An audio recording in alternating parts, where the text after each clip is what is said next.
விஜய் மல்லி ஸ்டோரியோட latest update எப்படி இருந்தது, அப்கமிங் ஸ்டோரி லைன் எப்படி மூவ் ஆகும் அப்படிங்கிறத பற்றி தான் நம்ம இந்த வீடியோவில் பார்க்க போகிறோம். அப்கமிங் ஸ்டோரி லைனை பொறுத்த வரைக்கும் சுடர், ரகு 2 பேருமே தனியாக பார்த்து பேசிகிட்டு இருக்கிறாங்க. இப்போ மல்லி, கதிரேசன் 2 பேருமே மெடிக்கலில் போய் டேப்லெட்லாம் வாங்கிட்டு வாங்க அப்படிங்கிற மாதிரி அவங்கள தனியாக அனுப்பி வச்சிடுறாங்க.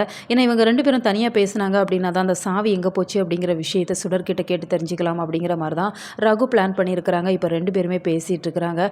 சாவி இருக்குது அப்படின்னு சொல்லிட்டு அந்த அந்த ஃபைலில் சாவியே இல்லையே அப்படிங்கிற மாதிரி சொல்கிறாங்க.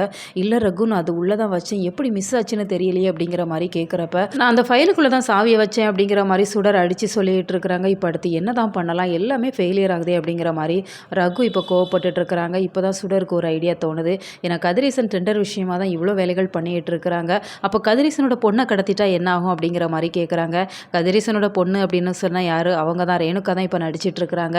இப்போ ரேணுகாவை அந்த ஹாஸ்பிட்டல் வாசல்லே வச்சு கடத்திட்டாங்க அப்படின்னு சொன்னால் கதிரேசன் கிட்ட அந்த டெண்டர் விஷயத்தை பற்றி கேட்டுக்கலாம், அப்படி இல்லைனா மிரட்டலாம் அப்படிங்கிற மாதிரி இப்போ அவங்களுக்குள்ள திட்டம் போட்டு வச்சிருக்கிறாங்க. இப்போ கதிரேசனுமே டேப்லெட் வாங்கிட்டு வரலாம் அப்படிங்கிற மாதிரி மெடிக்கல் போயிடுறாங்க. மல்லி, ரேணுகா 2 பேரும் தான் வெளியில் இருக்கிற மாதிரி காமிக்கிறாங்க.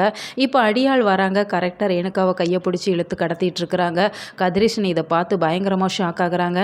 இப்போ ரேணுகாவை கடத்தி கூட்டிகிட்டு போயிட்டாங்க அப்படின்னு சொன்னால் கதிரேசன் என்ன பண்ணுவாங்க, என் பொண்ணுக்கு எதுவுமே ஆகக்கூடாது, நான் எவ்வளோ கோடி பணம்னாலும் தரேன் அப்படிங்கிற மாதிரி நிச்சயமாக டீல் பேச தான் செய்வாங்க. இதைத்தான் ரகுவுமே எதிர்பார்க்குறாங்க. இன்னொரு பக்கம் இப்போ விஜய் என்ன தான் ஆனார், விஜய் இந்த சீரியலில் ஹீரோவாக இருக்கிறாங்களா, இல்லை அப்பப்போ வந்து போயிட்டுருக்கிற கேரக்டர் ஆர்டிஸ்டா அப்படிங்கிற மாதிரியே தெரியலை. ஹீரோவாக இருந்துட்டு அவங்கள ரொம்பவே டம்மியாக காமிச்சிட்ருக்குறாங்க. அவங்களுக்கான ஸ்கோப் அப்படிங்கிறது கொஞ்சம் கூட இல்லை அப்படிங்கிற மாதிரி தான் காமிச்சிட்ருக்குறாங்க.